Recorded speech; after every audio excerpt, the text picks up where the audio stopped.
special coverage.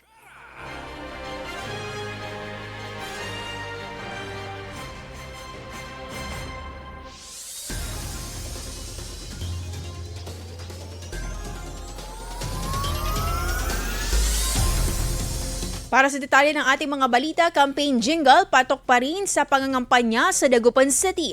Para sa detalye ng ating balita, narito si Idol Jam Victorio. 104.7 IFM. Report! Namamayagpag pa rin ang industriya ng pagsusulat ng campaign jingle sa Dagupan City kahit pa nagsimula na ang pangangampanya sa mga lokal na posisyon.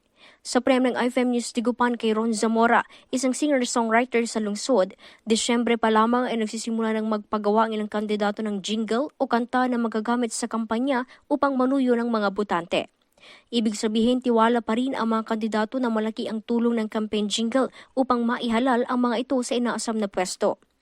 Ilan sa mga hinahanap ng mga kandidato na marinig ay patok na kanta na madaling matandaan ng mga botante at ilang panglalarawan o tagline ng kandidato. Sa experience ko po ma'am, by December pa lang po may mga nag-contact na po sa amin, may mga nagpapagawa na po. Mostly po tinatanong po namin sila kung ano po yung mga gusto nilang gagayahin na kanta. Kasi mostly po yung mga gusto po nila mga trending sa mga TikToks, ganun po TikTok songs. Tapos kinukuha po namin yung mga tagline po nila. Mostly naman po talaga nakalagay lang naman po dun.